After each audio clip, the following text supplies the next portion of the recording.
ዛሬ የምነግራችሁ እጅግ በጣም አስገራሚ የሆነ ታሪክ ነው። ለሌሎችም ሸር እያደረጋችሁ ብታሰራጩት በጣም ደስ ይለኛል። ታሪኩ ምንድነው? ሰውየው ጀስቲፋን ይባላል። ስለሰዎቹ አካባቢ ሲኖር የነበረ ዓለም አቀፋዊ ዘፋኝ ነው። ይህ ዘፋኝ ታዲያ በቃ ከመሸሁርነቱ የተነሳ በጣም የሆነ ጋጠወጥ አይነት ነገርም ነበረው። ሴቶችን በጣም ይንቅ ነበረ። ሴቶችን እንትን ከማለት የተነሳ በጸጉራቸው ይረማመር ነበረ። ሰባት ሴት በዚህ ሆኑና ጸጉራቸውን ያነጥፋሉ። ከዛ በኋላ በጸጉራቸው ላይ እየተረማመደ ነበር ወደ መኪናው የሚሄደው ይባላል። እና በጣም ታዋቂ ዘፋኝ ነው። የሚከፈለው ራሱ ወደ $75,000 ነው። ወደ $75,000 ማለት ወደ 200,000 ሪያል ማለት 200,000 ሚሊዮን ሪያል ማለት ነው። ወደ 75,000 ሚሊዮን ማለት በዶላር ሲመነዘር ወደ 200,000 ሚሊዮን ሪያል እንደማለት ነው። ስለዚህ ይሄን ያክል ነበር የሚከፈለው ለአንድ ኮንሰርት ምናምን። ኮንሰርት ነው አይደል የሚባለው ካልተሳሳትኩ፣ እንደዛ ነው የሚባለው። ለዛ ይከፈለው ነበር። እና ከለታት አንድ ቀን እንትን ይጋበዛል፣ አሜሪካ ላይ ይጋበዛል እና ቶሎና ዝፈን ይባላል ማለት ነው። ሄዳን ከመስፈኑ በፊት ታዲያ ከልምዶቹ ምንድነው አንዱ ሄዶ መዝናኛ ቦታዎች ላይ ይዝናናል። ባህር ቦታዎች ላይ ዋኝቶ ምናምን እንደዚህ ነበር ተመልሶ ወደዛ ነገር የሚሰራው ማለት ነው። እንደዛ ሲያደርግ ስለነበረ ሄደ። አሜሪካ ከሄደ በኋላ መዋኛ ቦታዎች ላይ ይሄዳል። መዋኛ ቦታው ታዲያ ባህር ነው። ባህሩ ላይ ይገባል። ከዛ በኋላ መዋኘት ይጀምራል ማለት ነው። መዋኘት ሲጀምር ወደ ማለት ከሰዎቹ አይን እየራቀ ይመጣል። ወደ መሀል እየገባ ሰዎቹ ሩቆ ከጓደኞቹ ሩቆ ወደ መካከል ላይ ሲገባ እየሰመጠ ይመጣል። ወደዚህ ለመውጣት ሲሞክር አልቻለም። ከዛ በቃ ሞትኩ ዛሬ አበቃልኝ ምናምን ብሎ ሲያስብ በቃ የመጨረሻ አማራጭ ያደረገው ምንድነው? ወደ ሰማይ ማንጋጠጥ ነበረ። ያ ረብ አለ አላህ Subhanahu Wa Ta'ala ተጣራ። ያ ረብ አላህ እንደው ከዚህ ቦታ ካወጣኸኝና ካዳንከኝ ከዚህ ወጥቼ ያንተን ድን አገለግላለሁ ብሎ ቃል ይገባና እንደዚህ ብሎ ቃል እንደገባ የሆነ ኮንተን የሆነ ምንድነው የሚባለው አሳ የሚመስል ነገር ምንድነው አላውቀውም። ሰዎችን እንትን የሚል መዝናኛ የሆነ ነገር ስሙን አላውቀውም። ግን ያ እንደዚህ አይነት ነገር መጣለትና ጋር ተሸክሞትን ወደ አሳ ነባሪ ነገር የሚመስል ነው።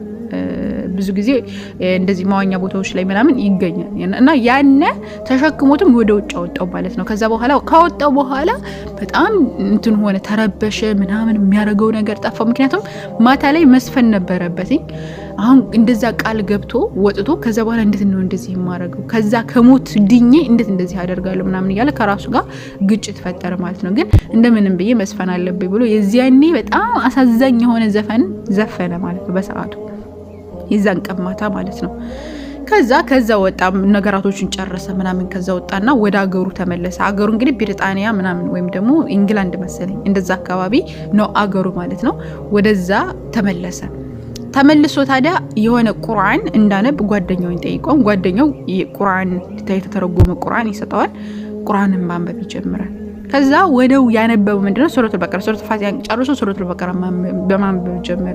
ሲያነብ ምንድነው? አሊፍ ላም ሚም ዛሊከል ኪታብ ላ ረይበ ፊህ የሚለው ይህ መጽሐፍ ከአላህ ለመሆኑ ጥርጥር የለበትም ለፈራንያን መሪ ነው የሚል የቁርአን አንቀጽ ነበርና እንዴት ነው ከአላህ ለመሆኑ ጥርጥር የለበትም ብሎ የሚጽፋው? እንዴት ነው አንድ ሰው ጥርጥር የለበትም ብሎ እንዴት ይጽፋል? እንዴት ነው የማይሳሳተው ምናምን እያለ መጠራጠር ጀመረ። እንዴት ይሄ ይሆናል? እኔ በጣም ብዙ ስህተቶች እዚህ መጽሐፍ ላይ አውጥቼ አሳያቸዋለሁ ለሙስሊሞች አለና ማንበብ ይጀምራል ማለት ነው። ከዛ በኋላ እየገለጠ ሱረቱል በቀራን ሳይጨርስ ወደ እስልምና ይገባል። በቃ አሽሀዱ አላ ኢላሀ ኢላላህ ወአነ ሙሐመድ ረሱሉላህ። በዛን ሰዓት የ30 ዓመት ወጣት ነበረ።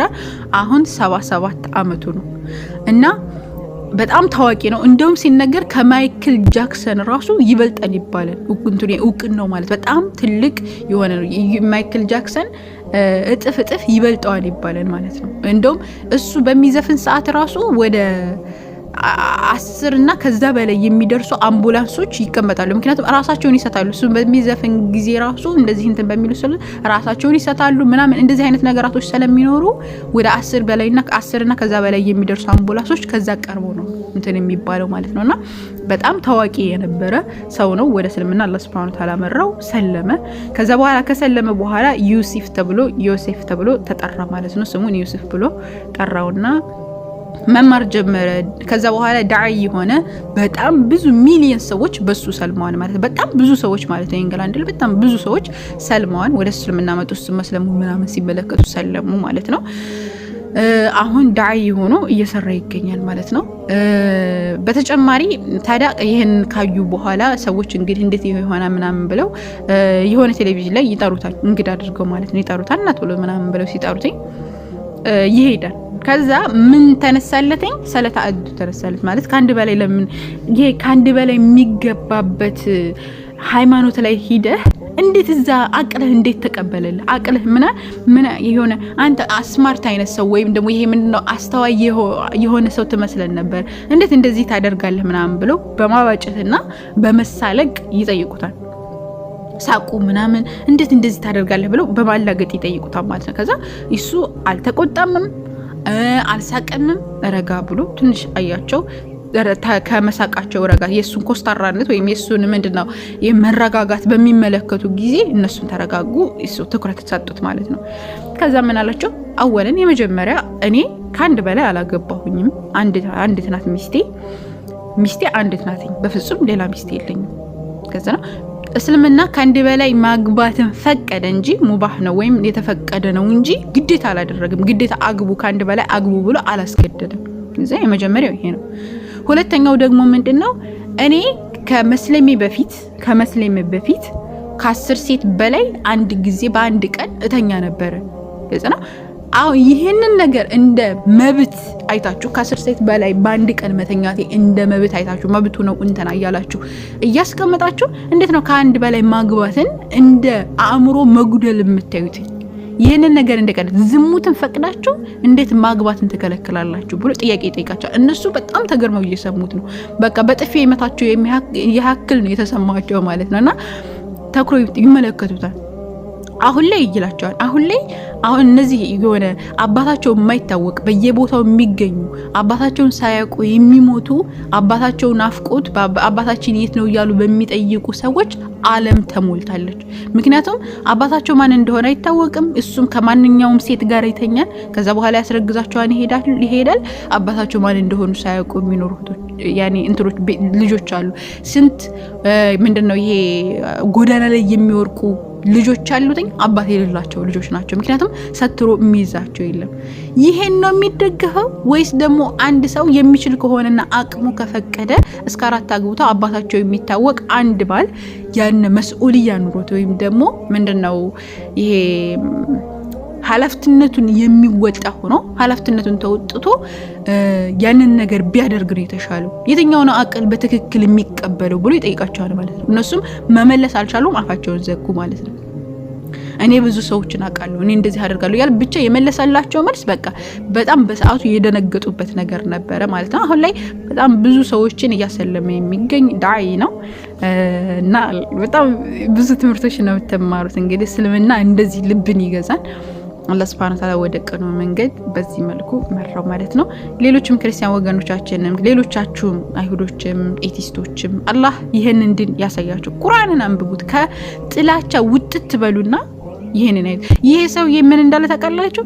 ከእስልምና በፊት እናንተ እንደምታዩት ነበር። ይሄ ከአንድ በላይ ማግባት ሰው እስልምና ሰው ይገላል ምናምን የሚለውን ነገር ልክ እንደናንተ ከውጭ ሁኜ ሳይ ነበር። ነገር ግን ገብቼ ሳይውና ውጭ ሁኜ የማይ አንድ አይነት አይደለም። ሰዎች የሚሉትና እስልምና ላይ በፍጹም አይደለም። ዌስተርኑ ዓለም ወይም ደግሞ ይሄ የውጭ ዓለም እስልምና ለማጠልሸት ከሚጠቀሙበት ነገር አንዱ ይሄ ነው። ሌሎችም ነገራቶች አሉ። እስልምና ራጅ ነው፣ እስልምና ገዳይ ነው፣ እስልምና ከአንድ በላይ አግቡ ይላል፣ እስልምና ሂጃብ ይፈቅዳል፣ ሴቶችን ይጨቁናል ምናምን የሚሉ ነገራቶች ብዙ አሉ። ግልጽ ነው። ነገር ግን እስልምና ተገብቶ ሲታይ በተቃራኒ ለሰው ልጆች ተስማሚ የሆነ ለፊጥራ ተስማሚ የሆነ ወይም ለተፈጥሮ ተስማሚ የሆነ ሃይማኖት ሆኖ ነው ያገኘውትና እናንተም ገብታችሁ ሂዱ ብሎ ዳዕዋ አድርጎላቸው ባላሰቡት መንገድ በራሳቸው ቆንጨራ ተመትተው ከዛ ኢንተርቪው አለቀ ማለት ነው። አላህ ይጠብቃችሁ። ሰላም አለይኩም።